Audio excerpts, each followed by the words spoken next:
দর্শক, এই ভিডিওটি একটু মনোযোগ সহকারে দেখার অনুরোধ করছি।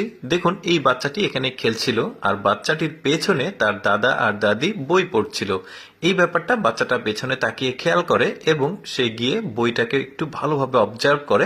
এখন সে যেটা করবে, সে তার নিজের রুমে গিয়ে নিজের যে বই আছে সেই বইটা নিয়ে এসে, এই দাদা দাদি বই পড়ছে তাদের সাথে সে কিন্তু নিজের বইটা পড়তে শুরু করবে। এরপরে এই অভ্যাসটা কিন্তু তার এখান থেকেই তৈরি হয়ে যাচ্ছে। মূল ব্যাপারটা হচ্ছে যে আপনি আপনার বাচ্চার সামনে যদি মোবাইল ব্যবহার করেন বারবার, সে কিন্তু ওই মোবাইলের প্রতি আসক্ত হয়ে যাবে। আর যদি বাচ্চাটার সামনে যে কোনো বই আপনার প্রয়োজন নাই, তারপরে বই পড়েন, ওই অভ্যাসটা কিন্তু দেখে দেখে বাচ্চাটাও শিখবে। এরপরে দেখুন, এখানে এই বাচ্চাটার বাবা একটা মাংসের টুকরা তার ওয়াইফের কাছে দিল, মানে বাচ্চার মায়ের কাছে দিল। এই জিনিসটা বাচ্চাটা একটু ভালোভাবে ফলো করেছে। এখন যেটা করবে, বাচ্চাটা ওইখান থেকে আরেকটা মাংসের টুকরা নিবে, বাবা ছিঁড়ে দিবে, ওই মাংসের টুকরাটা নিচে না খেয়ে আবার মাকে দিবে। মানে আপনি যেটা করবেন বাচ্চার সামনে, বাচ্চা কিন্তু ওইটাই শিখবে।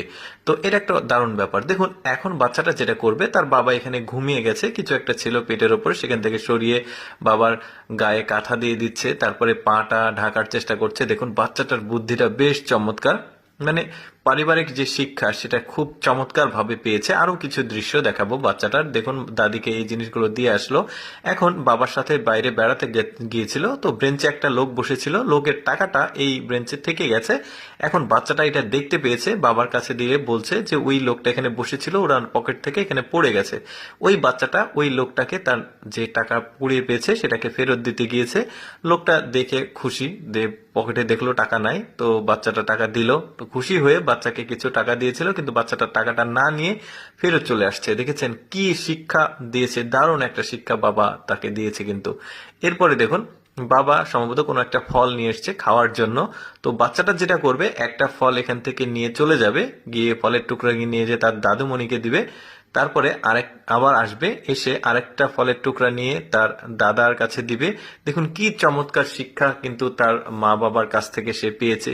ব্যাপারটা হচ্ছে, আপনি আপনার এখন এখন কিন্তু ওর বাবাকে এক টুকরা দিল, সে একটা টুকরা নিয়ে খাচ্ছে। আপনি যেটাই করেন না কেন বাচ্চার সামনে, সেটাই কিন্তু সে অনুকরণ করবে। তারপরে দেখুন, এখানে মায়ের বেশি গুরুত্ব না বাবার বেশি গুরুত্ব, মানে বাবাকে সে বেশি ভালোবাসে না মাকে বেশি ভালোবাসে, এখন সেটাই পরীক্ষা হচ্ছে। দেখুন, মা বাবা দুজন 1 2 3 দিয়ে দুইজন দুই দিকে চলে যাবে, ও বারবার কিন্তু মায়ের দিকেই যাচ্ছে। চিন্তা করে দেখুন, মায়ের যে মমতা, এই মমতার গুরুত্ব কিন্তু এই ছোট্ট শিশুটিও বোঝে। চিন্তা করে দেখুন মায়ের মমতার যে গুরুত্ব। তো যাই হোক দর্শক, আমি সবসময় চেষ্টা করি আপনাদের সামনে কিছুটা ব্যতিক্রম ভিডিওগুলো উপস্থাপন করতে। এরকম এক্সেপশনাল ভিডিও প্রতিদিন দেখতে আমাদের লেটস গো ফেসবুক পেজটি ফলো রাখতে পারেন। আর আজকের এই শিক্ষামূলক ভিডিওটি আপনাদের কেমন লাগলো,